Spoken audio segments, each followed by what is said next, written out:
Valendo. Olá, amigas e amigos do Shopping Cidade Jardim, esse lugar lindo que nós temos aí em São Paulo, todo mundo tem prazer de ir. Eu gostaria de dizer que é uma honra, é uma grande satisfação estar aqui hoje de tarde conversando com vocês.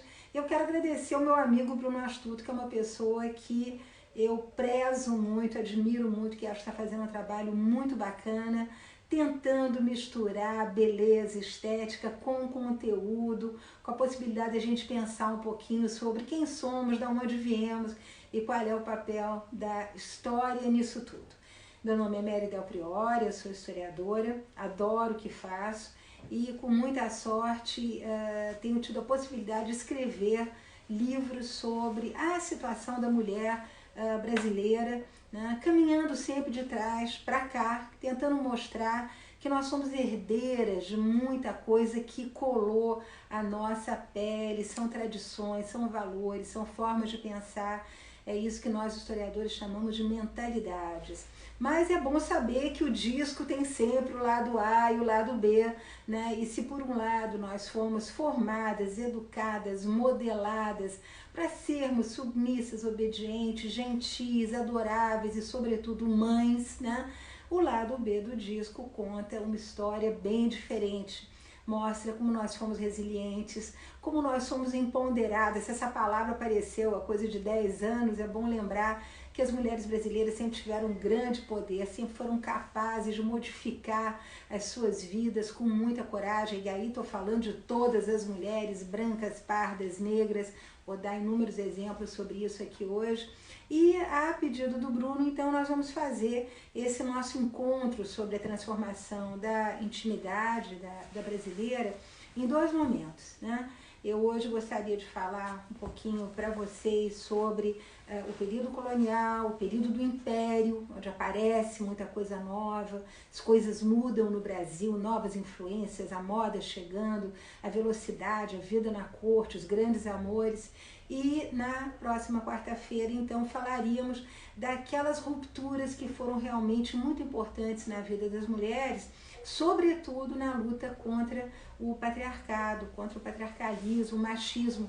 Nós vamos ver que a partir do início do século XX, com a chegada da imagem, sobretudo das revistas, do rádio, do cinema, do voto feminino, essa mudança tão importante, mas sobretudo a partir dos anos 60, com a democratização da pílula anticoncepcional, a mulher brasileira realmente dá uma pirueta e muda a sua vida, e elas são as nossas ancestrais. Então, depois dessa pequena introdução, dos agradecimentos, esperando que esteja todo mundo aí, vamos começar. Quando a gente fala em transformação, é sempre bom lembrar que teve um antes, né, e que tem o depois, que é o agora. O que aconteceu lá atrás, né? O que houve de tão importante quando os portugueses chegam ao Brasil, que vai de alguma maneira ajudar a formar isso que nós somos ainda hoje? Vem com o português aquilo que eu chamo de a viagem do patriarcado. As palavras também têm história. Se nós formos pensar um pouquinho, a partir dos anos 70, com o movimento feminista, patriarcado, patriarcalismo, passou a ser sinônimo de machismo e de um tipo de dominação muito violenta do homem sobre a mulher. Mas pasmem, até os anos 40, 50, se vocês abrirem aí um dicionário, vocês vão ver que patriarca é sinônimo de tudo de bom.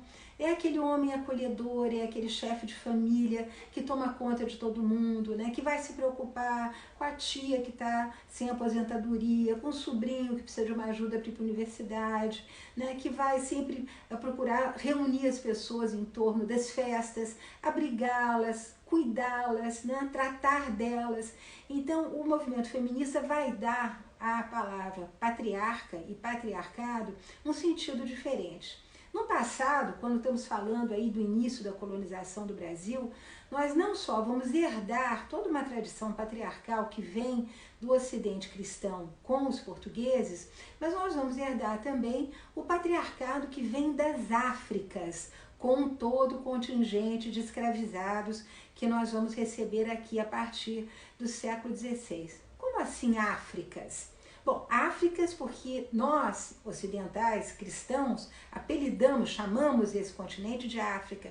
Mas quem mora na África sabe perfeitamente que ela é constituída por regiões muito diversas, que ela é constituída por nações muito diversas, com culturas diferentes, com formas de viver muito diferenciadas, hábitos, língua, música, cultura, dança, arte, né? E esse patriarcado vai vir também com os escravizados. E eu lembro que, embora nós tenhamos em algumas nações africanas linhas matriarcais muito fortes, que inclusive vão se reproduzir aqui no Brasil, permitindo a mulheres negras e mulatas, inclusive uma mobilidade social da qual vou lhes falar, vem com essas mulheres da África também uma série de constrangimentos, inclusive de ordem sexual, que lhes fizeram um mal enorme. Apenas para dar 2 exemplos, a excisão do clitóris, né? Há muitas nações africanas que a praticam até hoje, né? E a infibulação, que é uma operação extremamente dolorosa, destinada, né, a transformar a uretra da mulher uma passagem quase que esquálida, mínima, para a urina e para o sangue menstrual. Então, essa forma de dominação que a gente vê, inclusive, na literatura africana dos dias de hoje, aliás, os grandes escritores africanos estão bombando, uma literatura de excelente qualidade, mostrando que havia muita violência nessas famílias que eram constituídas muito parecidas com as do Nordeste brasileiro, pelo patriarca, the Big Daddy, eles são assim chamados até hoje, o grande papai, com as suas mulheres, porque a poligamia foi muito, e ainda é, muito praticada nas Áfricas.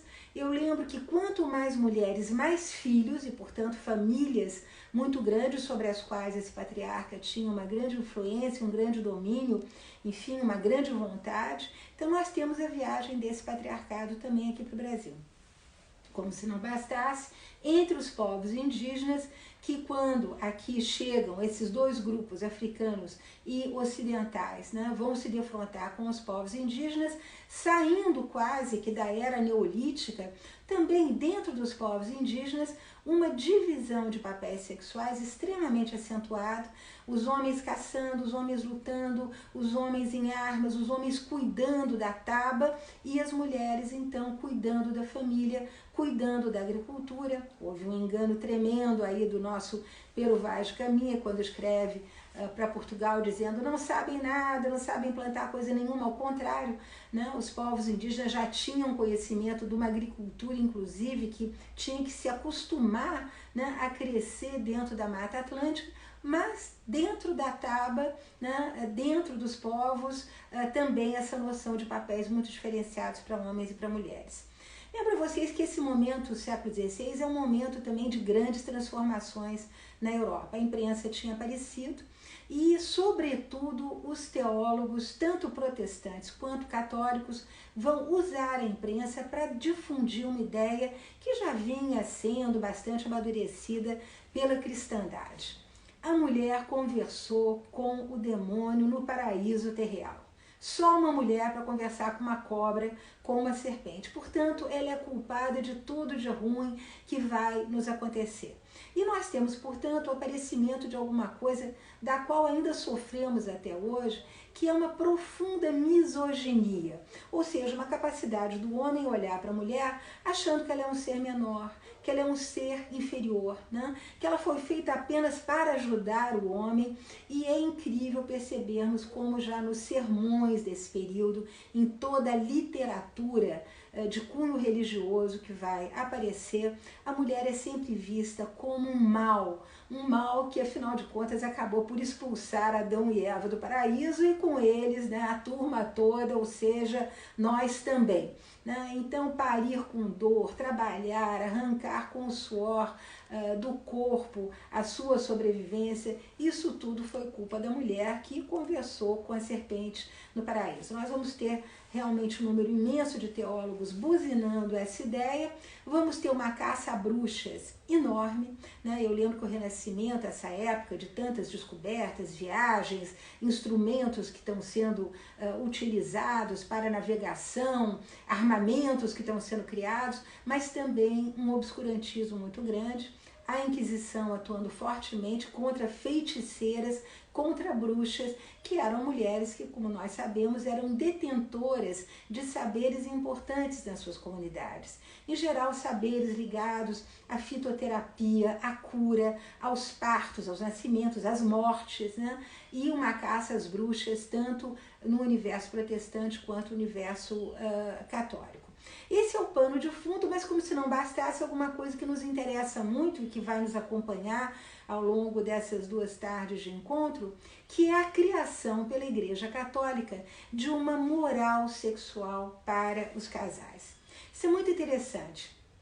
Essa moral sexual surge justamente no Concílio de Trento, 1537, quando o Papa se reúne com seus bispos para dizer, olha, está na hora da gente organizar um pouco a igreja é uma grande instituição, é rica, e nós temos que começar a impor regras para os sacramentos da Igreja Católica, para aquilo que eles significam, para os valores dos quais eles têm que ser portadores. Vamos pensar no casamento. O casamento para a igreja tinha um problema básico. Casamento implicava em relações sexuais. Eu lembro que antes da instituição do casamento, a poligamia foi comum na Europa Ocidental até pelo menos o final da Idade Média. Meninas virgens eram vendidas em mercados de escravas sem nenhum problema. Né? Então havia aquilo que nós chamaríamos hoje de uma certa disponibilidade sexual, que a partir de um certo momento a igreja não vai mais admitir. Então, o Concílio de Trento se reúne, temos que dar uma finalidade para o casamento, e essa finalidade não vai ser nem o prazer, nem o sexo vivido como momento de realização para um casal, mas vai ser a procriação. É a única maneira de transformar alguma coisa que nós da igreja achamos que é sujo e que é pecado em uma coisa positiva. Então, cria-se uma moral sexual a qual todos os casais vão ter que obedecer e que vai ser difundida e divulgada pela igreja através de um acessório, um móvel, que aparece também nesse período, ou seja, 1540, 50, que é o confessionário de madeira. De um lado o padre, do outro lado a pessoa que vai fazer a sua confissão, e o padre como uma espécie de psicanalista extraindo através de perguntas muito sutis como era o cotidiano sexual dos casais. Então a primeira coisa que os católicos vão ter que aprender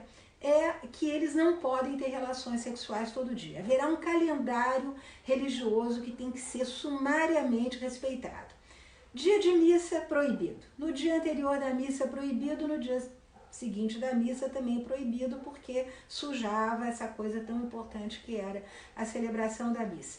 Dias de santos e feriados religiosos, também relações sexuais proibidas. Durante a gravidez, relações sexuais proibidas. Durante a amamentação, relações sexuais proibidas. Então, eles já vão ter que respeitar um calendário.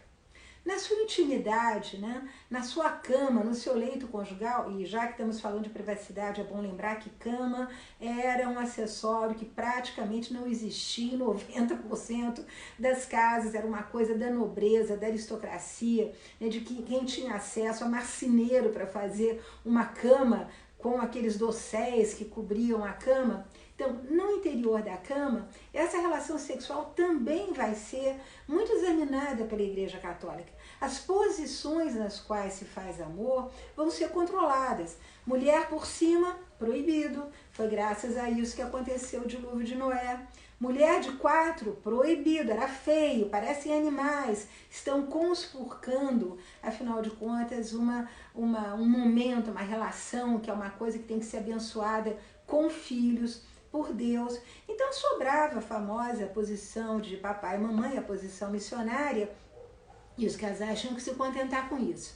E esses manuais de confissão, das quais falei para vocês, que são fascinantes e que tem muitos lá na Biblioteca Nacional, vale a pena a gente examiná-los, vai ser a primeira obra publicada em Portugal. Vejam bem, o primeiro livro publicado em Portugal não é um livro sobre ciência, nem sobre descobertas que os portugueses estão fazendo, é um livro de confessor, é um manual de confessor. Eles são realmente muito sutis, porque até a descrição daquilo que era chamado na época pela igreja de tocamentos torpes, ou seja, qualquer forma de toque, de agrado que pudesse ser feito entre o homem e uma mulher, era coibido, né? Proibido, coibido e proibido. Beijos eram proibidos, eram chamados ósculos, né? O toque nas partes íntimas também é proibido. Qualquer forma de evitar filhos, e na época a forma de evitar filhos, quando não tinha camisinha nem pílula, era o homem se retirando do corpo da mulher, também proibido. Tudo isso o padre podia perguntar para o confidente ou para a confidente e dizendo, mas você fez isso, fez errado, mas você fez aquilo, fez errado.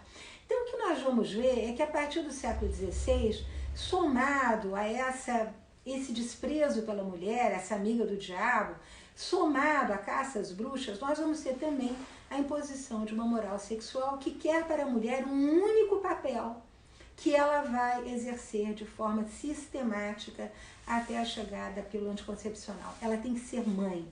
Ela tem que ser mãe, ela tem que dar à luz, né? Ela tem que parir, e é bom sempre lembrar também que o parto nessa época era de uma tal violência, isso podemos falar depois com um pouco de calma, né? Que era sempre um risco de vida, a morte batia à porta de toda mulher que tivesse que dar à luz, mas esse era o único papel das mulheres.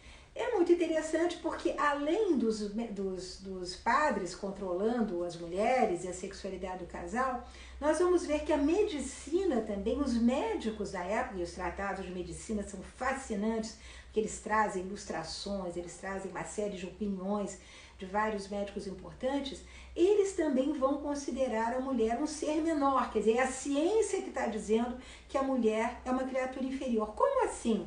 Bom, as mulheres têm ossos menores do que os homens, as mulheres têm carnes moles, o que os homens não têm.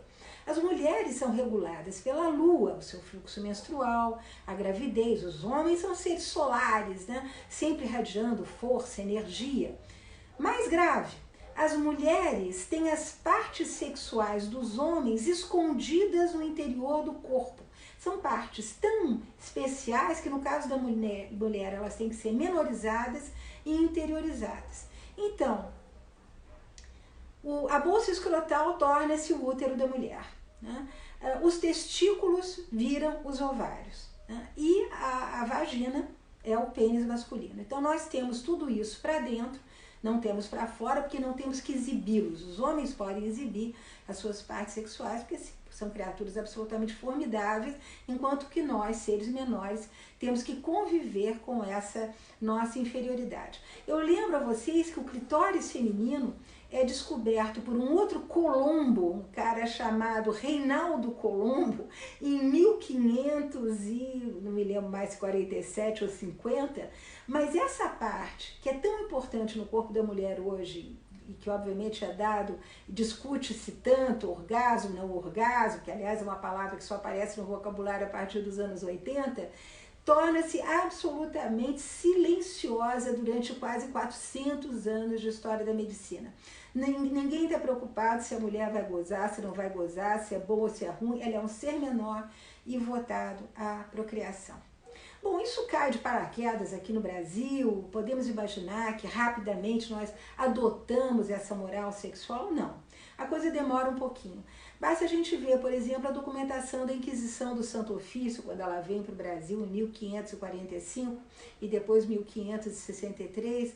É interessante como há, naquela época, momento de encontro de culturas diversas, homens, mulheres, indígenas, brancos, ocidentais, africanos, né? Uma concepção do sexo que ainda é uma concepção do sexo enquanto lazer, enquanto prazer, né? Porque nessa perseguição que a Inquisição vai fazer aos pecados, ela vai perseguir também os pecados da carne, e aí a gente vê que a sodomia era largamente praticada, não só entre homens, mas também entre casais heterossexuais.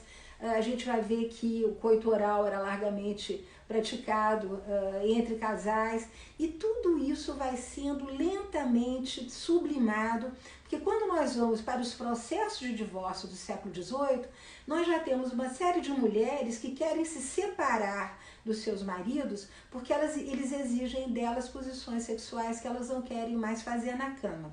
Quer dizer, ao longo de quase 300 anos, a igreja consegue dar essa direção para as mulheres e consegue transformá-las naquilo que é o objetivo da igreja, em santas mães, né? Elas têm que se igualar à Virgem Maria. Não é à toa, quem gosta de peças de antiquário, quem gosta de imagens sacras ou que frequenta o belíssimo Museu de Arte Sacra de São Paulo, nós observarmos que as imagens de Nossa Senhora, que foram pintadas no Renascimento, com o seio para fora, um seio exuberante, alimentando o menino Jesus, né? Grandes decotes, um colo maravilhoso, pescoço fino, os cabelos presos, essa Nossa Senhora vai lentamente desaparecendo. As imagens de Nossa Senhora no século XIX, ela já está coberta até o pescoço, já está com vestido de golinha, né? A Nossa Senhora do Ó, grávida, que aparecia com seu barrigão, desapareceu da iconografia católica. Tudo que remetia a sexo vai desaparecendo e a gente vai vendo que com a vida burguesa no século XIX, quem toma o lugar da Nossa Senhora é a Sagrada Família. São José, o pai trabalhador, o menino Jesus idolatrado, e Maria, aquela mulher devota, submissa, a qual todas as mulheres devem copiar. Mas o século XVIII é muito interessante pensarmos, como eu digo sempre, no lado B do disco, né? Se nós temos aí a imposição dessa moral, inclusive um controle rígido sobre as famílias, as mulheres sempre souberam se sair muito bem. Primeiro porque o Brasil no período colonial vai ser uma terra de muita migração interna. Homens que vão evoluir do Nordeste para o Sudeste, de São Paulo para Minas, de Minas para Goiás, de Goiás para o Rio Grande do Sul. Os homens deambulam e as mulheres estão sozinhas. São Paulo, por exemplo, no final do século XVIII, era uma cidade de mulheres, né, onde nós vamos encontrar mulheres tocando a sua vida, cuidando dos seus negócios, são pequenas agricultoras, são lavadeiras, são costureiras, são tintureiras, são prostitutas, são mulheres que, como hoje, estão à frente da chefia das suas famílias. Elas trabalham, sustentam seus pais, seus filhos inclusive de casamentos variados, né? Essa família mosaico, da qual os sociólogos falam tanto, nós já vamos ver lá no período colonial. Nós vamos ver que já no século XVIII, negras e pardas tiveram uma mobilidade social muito grande, sobretudo na região do Ouro. As negras forras, escravas que tinham sido alforreadas ou que já nasceram livres, elas vão ser a segunda classe mais poderosa e mais rica de Minas Gerais ao final do século XVIII, e sendo donas de propriedades, de escravos, de terras, de prataria, de joias, porque são mulheres que foram trabalhar. E numa tradição, inclusive, das Áfricas, vão trazer aqui para o Brasil o hábito da venda em retalho. São elas com seus tabuleiros que vão percorrendo as cidades, oferecendo todo tipo de produto, oferecendo nas suas casas repasto, comida, criando pequenos botequins, né? Que na época não tem esse nome, essa palavra só vai aparecer no século XIX, mas que são lugares de encontros de escravos ou de quilombolas ou de homens livres, mas enfim, que seriam hoje um lugar de sociabilidade masculina. Então nós vamos ter uma ascensão forte dessas mulheres e uma vez donas da sua própria liberdade, essas mulheres começam a comprar a liberdade dos seus companheiros, dos seus filhos, uma espécie de cadeia, né? E elas mandam os seus filhos estudar. E já no início do século XIX, no início do Império, nós vamos ver que nós temos aí vários barões que são mulatos, nós vamos ter médicos mulatos, vamos ter advogados mulatos, homens de grande envergadura que vão estar ao lado de Dom João VI, de Dom Pedro I e depois de Dom Pedro II, que são filhos justamente dessas mulheres que tiveram essa fantástica mobilidade. Nós vamos ver mulheres que são fazendeiras também, extremamente dedicadas ao seu trabalho, que são capazes de montar a cavalo e ir de São Paulo até o Rio de Janeiro, comprar escravos lá no porto da cidade, mulheres que tocam inclusive seus engenhos de açúcar, que brigam com seus vizinhos, que armam os seus escravos e que invadem terras, enfim, Ninguém deixa barato, né? Mulheres de um grande empreendedorismo, desde o pequeno comércio até a grande fazenda. Eu teria aqui inúmeros nomes para citar para vocês e mostrar como essas mulheres se tornam aquilo que o Antônio Cândido chamou de forma muito respeitosa de as grandes viragos, que é dessas mulheres que vestem a calça dos homens e que saem mandando, né? Mandam nos seus filhos, escolhem com quem eles vão casar, depois mandam eles para o oeste de São Paulo para abrir frentes agrícolas, enfim, são mulheres que detêm um poder muito grande no interior das suas famílias. Bom, e se o nosso corpo é tão mal visto, é tão inferiorizado, não serve para nada a não ser para procriação, né? O que ele tem a dizer também sobre o lado B da história? O que é fantástico é que esses mesmos livros que tratam da inferioridade, das doenças das mulheres, uma das doenças mais comuns na época era a melancolia, a depressão. A mulher que não engravidava, a mulher estéril, ela era o alvo mais, digamos, mais óbvio da depressão e da melancolia. Acreditava-se que o útero da mulher se enchia de fumaça, de fumos, desse sangue menstrual que não era transformado em bebê, não era transformado em ovo, porque muitos médicos acreditavam que as mulheres eram só portadoras de ovos, como as galinhas, né? Então nós portávamos esse ovo, e se esse ovo não estava fecundado, esse fumo subia até o pescoço da mulher e era capaz de asfixiá-la. Tem muita história interessante da própria Dona Maria I, cuja história eu contei, que acaba sofrendo de depressão depois de várias e várias perdas, perdeu seu marido que ela adorava, seus filhos que ela adorava, seus netos, seu genro, enfim, ela tem tantas perdas e mergulha numa melancolia profunda e todo mundo acha que ela está possuída por esses fumos, que ela estaria possuída até pelo próprio demônio, porque acreditava-se que o demônio podia entrar no útero da mulher e fecundá-la. Qualquer criança com qualquer alteração era vista como a possibilidade de um coito, né, de um intercurso da mulher com o demônio. Mas enfim, lado B da história, o que temos a dizer sobre esse corpo feminino? O corpo feminino da mulher incentivava um medo absoluto, né? O homem, ao mesmo tempo que era atraído pela mulher, tinha pavor daquilo que ela poderia fazer com os seus excretos contra ele. Vou dar alguns exemplos. O sangue menstrual, por exemplo.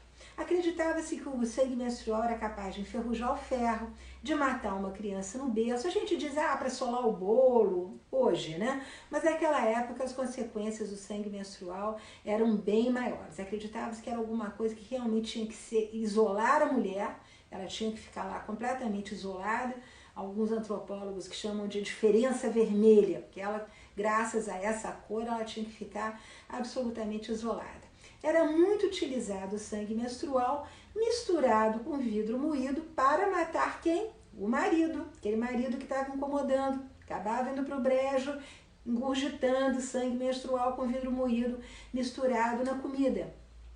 Toda e qualquer forma de excreto feminino, o suor da mulher, né? Qualquer líquido que ela emitisse no momento do coito.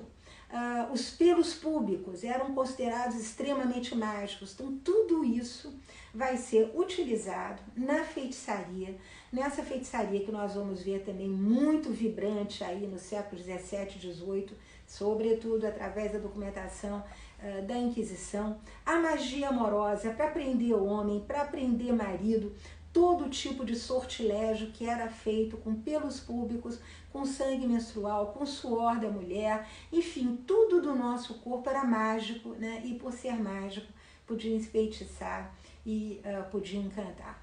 Então, esses primeiros séculos da colonização, uma luta árdua, né, pela sobrevivência, mulheres de todo tipo, brancas, pardas, negras, escravas, livres, né, souberam trazer dessa sua mão, essa mão que faz, né, a sua sobrevivência, a segurança para as suas famílias, com todo tipo de atividade. A mulher sempre trabalhou, e eu lembro que as fazendeiras, as donas de fazendas, essas trabalhavam de sol a sol, há vários relatos, né? Conheciam pelo nome os seus escravos, eram as primeiras a acordar. Me lembro sempre da Condessa de Barral, que foi a grande paixão de Dom Pedro II. A Condessa de Barral acordava às 5 horas da manhã para ralar mandioca com as suas escravas para fazer a comida dos escravos, para cortar os cobertores para o inverno, enfim, há toda uma atividade. Nenhuma mulher rica ficava sem fazer nada mesmo, porque eu lembro, com a presença da igreja, a preguiça era um pecado, né, do qual as mulheres tinham que fugir. Então, maternidade e vida doméstica como, digamos, o grande objetivo das mulheres nesse período. As coisas começam a mudar, obviamente, com a vinda da corte portuguesa e da família real portuguesa para o Brasil em 1808. Se nós tínhamos algumas capitais, alguns portos importantes, como Recife, Salvador, Rio de Janeiro vai ser o maior porto negreiro das Américas, já com um movimento muito cosmopolita, antes mesmo da corte portuguesa vir para cá, mas é óbvio que com a corte, aquela cidade meio adormecida, onde não acontecia muito nada, a não ser durante as missas de domingo, que todo mundo ia assistir, né? Ela vai ganhar uma pequena vida de corte. Nós vamos ver que com a abertura dos portos, muitos estrangeiros vêm para o Rio de Janeiro. As mulheres vão se beneficiar, sobretudo, da vinda de produtos importados. As mulheres começam a se vestir com muito luxo, porque são tecidos que vêm da França, da Inglaterra. Começam a aparecer as modistas francesas, os cabeleireiros franceses, os dentistas franceses, porque eu lembro que as mulheres, devido às várias gravidezes e também à ingestão de muito açúcar, ficavam logo com os dentes podres, né? Basta a gente olhar aí os retratos todos do século XIX, todas as mulheres com uma cara fechada, sem nenhum sorriso. Não é porque elas estivessem de mau humor, é porque elas não tinham dente mesmo. Então, muito dentista que vem. Aparecem os primeiros artigos de perfumaria, a famosa Eau de Cologne, que vem da cidade de Colônia, né? Essa fragrância gostosa, os talcos vão chegando, a mulher vai se descobrindo, ela vai descobrindo o que é a moda, e uma moda que curiosamente chega inclusive até a maneira de vestir as escravas, porque nós estamos sempre acostumados com aquelas novelas da Globo que botam as escravas com andrajos. Não era bem assim. As escravas de dentro acompanhavam a moda das suas sinhás, das suas senhoras. Então, se a moda na corte de Napoleão era busto alto, né, aquela famosa, aquele corte império, elas também vão usar esse corte império. Uma vez livres, a primeira coisa que elas compram são as chinelinhas, são as pantufas, né, bordadas muitas vezes, como tantas mulheres da corte usavam. Eu lembro que as africanas vão ter um cuidado especial com a sua cabeleira, com seus cabelos. Então nós temos aquela famosa prancha do Rugendas, do grande viajante austríaco Rugendas, com todo tipo de birote, de trancinha, de adorno. As africanas vão saber se enfeitar e vão ser mulheres de grande vaidade, né? E aquelas que são livres e que acumulam fortunas vão acumular, inclusive, joias maravilhosas que a gente pode ver em Salvador, no Museu Costa Pinto. Pulseiras de ouro, colares de coral, tudo isso faz parte desse universo de beleza que chega para as brancas, mas que chega também para as africanas. Nós vamos ver então esse Rio de Janeiro se modificando e vamos ver a instalação da chamada vida burguesa. A vida burguesa que já está instalada lá na Europa, né, desde o final do século XVIII, vai chegando ao Brasil com seus hábitos, com as suas formas de consumo, e a gente vai ver que a vida vai mudar. Vai mudar, a começar pelos espaços onde se vive. Se as casinhas coloniais são muito parecidas com aquelas casas lá de Paraty, grudadas uma com a outra, né? Apenas com o quintal lá no fundo, onde se fazia cozinha, onde as mulheres ficavam bordando, conversando, já no período do Império, as casas vão recuar da rua, elas vão ganhar um espaço, né, que será o jardim entre a rua e a entrada da própria casa, quer dizer, a intimidade, a privacidade, ela começa a se delinear. Os espaços da casa também vão ser consagrados, né, a novas atividades. Vai haver uma sala de jantar, que antes não existia, porque todo mundo comia na cozinha, todo mundo comia num cômodo só. Nós vamos ver o aparecimento do quarto do casal. Eu lembro que durante o século XVII e XVIII dormia-se em redes, dormia-se em esteiras, os cômodos das casas eram no máximo 2 ou 3 cômodos, no cômodo onde se cozinhava as pessoas passavam o dia. Então essa privacidade começa a aparecer. Certos cuidados de higiene, né? Quando nós pegamos, por exemplo, processos, né? Onde a gente pode perceber que o homem havia seduzido a mulher e há ali a descrição de um ato sexual, a gente percebe que na época os homens abaixavam as calças, as mulheres levantavam as saias. Mas já no século XIX, há todo um vestuário, toda uma indumentária, né? Para se viver nessa casa burguesa. As mulheres têm um determinado tipo de vestido que elas passam amanhã com eles, uma coisa entre um peignoir, um negligê, elas começam a se arrumar depois para a hora do almoço e para sair à tarde. À noite aparece já uma indumentária noturna, as camisolas, tanto para homens quanto para mulheres. Camisolas que no caso dos casais casados tem um furo na frente, em geral escrito assim, Deus proteja esse lar, e é através desse furo que os casais vão ter relações sexuais, as pessoas não se despiam no quarto do casal. Esse quarto do casal é uma espécie de altar do casamento, né? Ali vai haver a famosa cômoda dos santos, olhando para o leito do casal, zelando, né, pela saúde, pelo conforto desse casal, pendurado na cama, que em geral era toda esculpida com anjos e com figuras. Nós vamos ter o famoso crucifixo também, que vai ficar batendo na hora que o casal tiver relações sexuais. Então tudo isso está presente nessa vida burguesa que vai realmente modificar o cotidiano dos brasileiros, na forma de vestir, na forma de comer, né? Eu lembro que a culinária começa a se sofisticar com a presença cada vez maior de cozinheiros italianos, franceses, com a hotelaria que vai se instalando, porque as grandes capitais se tornam também centro de muita navegação marítima, levando produtos brasileiros para a Europa e trazendo da Europa, sobretudo, esses artigos novos de consumo.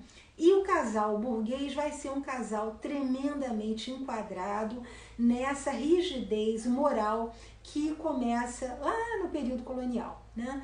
Então, a mulher burguesa, o verdadeiro artefato da vida do marido burguês, ela tem que estar sempre impecável, ela tem que estar sempre bem vestida, ela é um adorno da vida burguesa, assim como a casa é um adorno, como a carruagem é um adorno, como os cavalos que puxam a carruagem são adornos, né?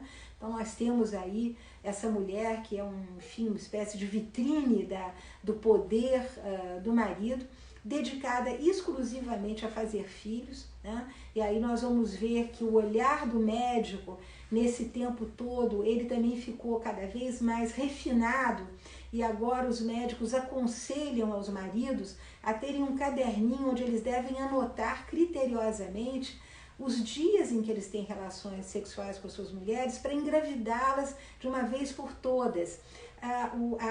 O desperdício de sêmen vai ser largamente perseguido pelos médicos. Eles acreditavam que enfraquecia o homem, que muita relação sexual era alguma coisa que fazia mal ao homem. Então, ter poucas vezes, acertar, na medida do possível, engravidar logo a mulher de primeira, usando o mínimo de posições possíveis, a posição do missionário, a camisola comprida, luz apagada, nenhum erotismo. A gente percebe que as relações sexuais entre os casais nessa época deviam ser quase que rudes, né? E os homens brasileiros, até a chegada dos bordéis, na maior parte das vezes gerido e administrado por estrangeiros, era uma vida muito plana, muito sem sofisticação erótica. São as prostitutas estrangeiras que vão ensinar ao homem brasileiro a ter uma certa sofisticação na cama. Então tudo isso somado ao fato, né, de que esses homens também, e esses casais, e também a nossa vida junto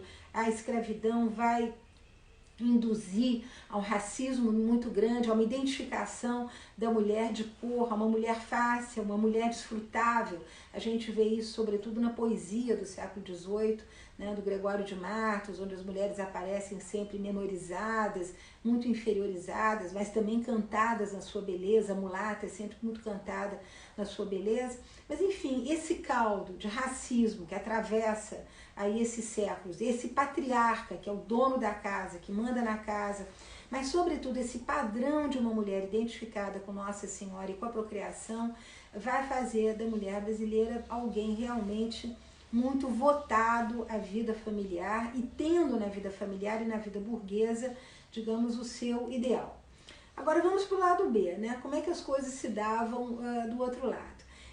Eu continuo dizendo que as mulheres vão encontrar sempre no comércio, nas suas fazendas, na sua vida familiar, meios de empoderamento muito grandes. As mulheres enriquecem, elas fazem fortuna.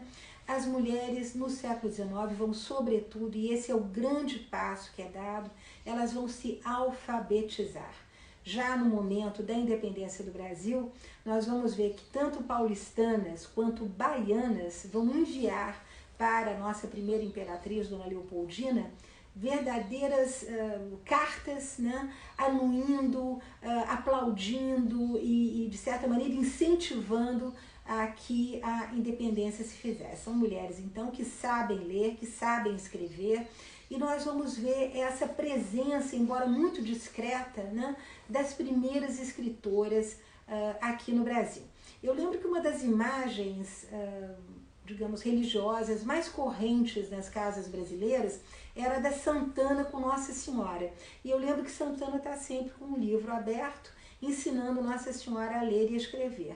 Nos testamentos das mulheres do século XVIII, início do XIX, nós encontramos sempre esse pedido das mães que estão morrendo para que uma comadre, um marido ou alguém ensine os seus filhos a ler e a escrever, e as meninas também. Então as meninas vão começar a ser alfabetizadas, e embora os viajantes que chegam aqui no Brasil nas primeiras 2 ou 3 décadas depois da abertura dos portos, tivessem um certo desprezo no tratamento que davam às mulheres brasileiras, são ignorantes, não sabem nada, passam o dia fazendo rendas, fazendo biuros, não leem. Ao contrário, nós já temos casas com bibliotecas, nós temos mulheres que sabem ler e escrever, e isso vai aumentando à medida em que escolas para meninas se instalam nas grandes capitais. A princípio são escolas de professores franceses e francesas que vão ensinar o quê? Vão ensinar línguas, vão ensinar a tocar piano, vão ensinar um pouquinho de mitologia, um pouquinho de história, o básico ali de aprender a contar e a escrever, mas tudo isso vai ganhando maiores contornos, e com a chegada do romantismo e dos nossos primeiros autores românticos, como José de Alencar, na corte de Dom Pedro II, por exemplo, a gente vê que a Imperatriz Teresa Cristina era uma grande leitora, que as irmãs de Dom Pedro II eram grandes leitoras. Então, o uso da leitura, a disseminação da leitura, a presença do livro, né, vai transformando a vida das mulheres brasileiras. E eu lembro a participação dessas mulheres em 2 campanhas, as quais o livro, a leitura e a escrita foram absolutamente fundamentais. A campanha pelo fim da escravidão, a abolição. Nós vamos ver a criação do Rio Grande do Sul até o Nordeste do Brasil de centenas de jornais femininos, de clubes de mulheres abolicionistas que faziam poesias, que declamavam, que faziam peças de teatro em favor da abolição, e depois, no momento da proclamação da República e do fim do Império também, mulheres cada vez mais organizadas em jornais ou escrevendo para jornais, falando da necessidade da República. Uma coisa fantástica é sabermos que já tinham figuras como Anísia Floresta, que foi uma escritora que lança em 1835 um livro sobre os direitos da mulher, em que ela diz apenas o seguinte: mulheres, se eduquem, educação é a base de tudo. Não façam do casamento, as palavras são minhas, mas a ideia é um pouco essa, não façam do casamento o seu único projeto, né? Aprendam a ler e escrever, vão viver as suas vidas, né? E a Anísia Floresta também era muito favorável ao divórcio, isso em 1835.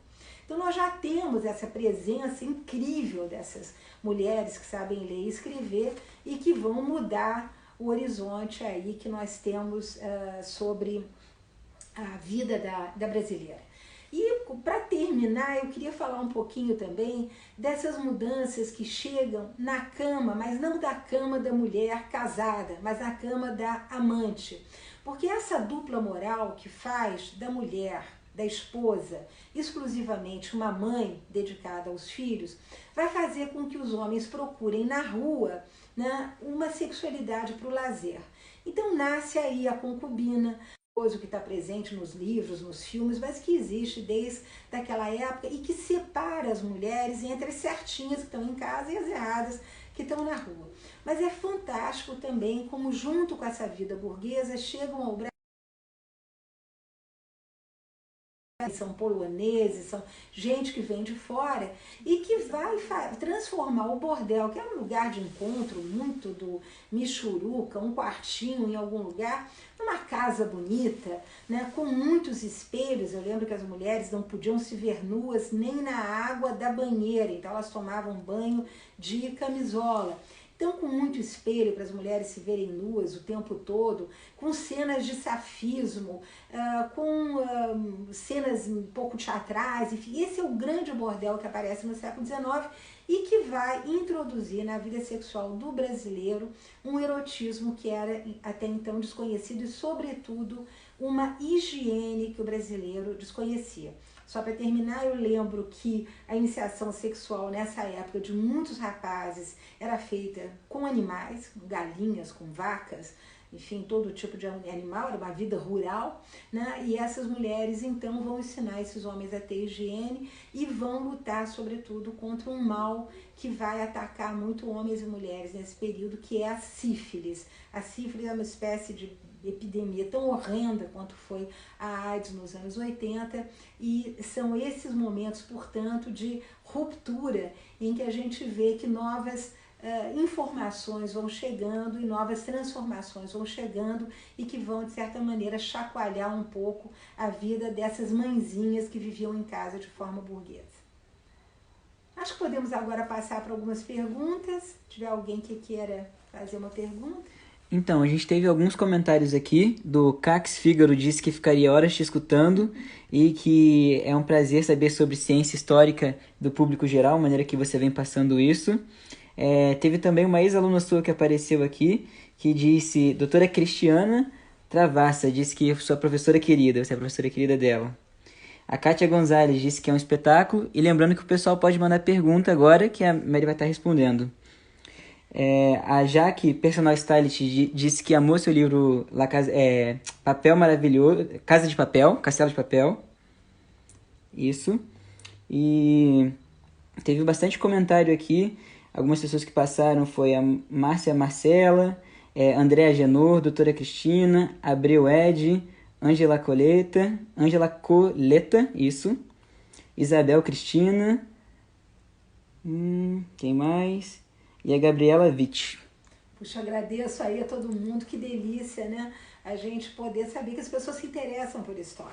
É óbvio que os séculos XIX e XX vão trazer agora, sobretudo, o início do XX até os anos 2000, realmente as transformações vão ser muito grandes e vão impactar muito esse nosso papel de mulher do lar, essa valorização da virgindade, que havia um verdadeiro mercado, né? Essa obsessão da virgindade era tão grande até o final do século XIX que acreditava-se que as mulheres que tinham perdido a virgindade eram perceptíveis, quer dizer, pela sua maneira de andar. Vocês imaginem essa barbaridade. Estão perguntando indicação de livro sobre o assunto. Olha, eu tenho um livro que eu gosto muito que chama-se Histórias Íntimas, né? Em que eu vou um pouco além, porque ali eu falo de homens e de mulheres, quer dizer, eu falo de uma maneira geral. Né? Vou tratar muito cedo da questão do homoerotismo, né? Tanto de homens quanto de mulheres. Vou tratar de um assunto que eu acho muito interessante, que é a questão da nudez, né? Hoje a gente não consegue ligar a televisão, não consegue ver um Netflix, não consegue ver novela sem que tenha gente pelada. E é incrível como a nudez durante muito tempo foi considerada profundamente antierótica, quer dizer, ver uma mulher nua era alguma coisa de absolutamente assustador. E a gente vê que isso vigora até os anos 30 e 40. Eu trabalhei muito com memorialistas vou tratar disso inclusive na próxima quarta-feira, pessoas que contam as suas memórias, viveram esses anos 20, 30, então é incrível. Por exemplo, o Érico Veríssimo, quando ele vai a um bordel pela primeira vez, ele pede para a moça apagar a luz, né, e não se despir, porque a mulher nua era alguma coisa que mais intimidava o homem do que exatamente o convidava a ter prazer. Ao contrário, até o século XIX, quanto mais vestida a mulher, o erotismo estava justamente no prazer de desvestir a mulher, né? De desabotoar todos os botões, de tirar todos os laços, de ver caírem todos aqueles panos, até ela ficar com uma espécie de grande camisa em cima da pele. Então eu trato muito dessa coisa da nudez, que eu acho que é um tema interessante. Tem uma outra pergunta aqui, que é como você vê a comparação de hoje Brasil, América do Sul e Europa? Brasil, América do Sul e Europa. Eu acho que hoje, curiosamente, todos nós somos, no mundo global, muito influenciados pelas imagens, né? As redes, o cinema, a televisão, tudo isso acabou transformando os hábitos, tanto sexuais quanto os conceitos amorosos, em conceitos universais. E nós temos também aí, da mesma maneira que tivemos no período colonial, esse encontro de culturas o tempo todo, exatamente por conta das os grandes processos migratórios que vêm desde o século XIX, a Europa toda, depois das guerras napoleônicas, os homens andando para baixo, para cima, os agricultores todos vindo para a América Latina, vindo para os Estados Unidos, as diferentes religiões se encontrando. Então é incrível porque nós somos sistematicamente bombardeados por novas imagens, por novas práticas, mas o que não muda, e isso é que talvez seja interessante a gente estar pensando, são justamente esses conceitos, valores, essa mentalidade que se cola à nossa pele. Por que continuamos tão homofóbicos, tão racistas e tão machistas? E a gente vai tentar responder a tudo isso na quarta-feira. Encerrando então? Encerrando. Agradeço a todos, desejo uma boa tarde e obrigado mais uma vez ao Shopping Cidade Jardim pelo convite. Até lá.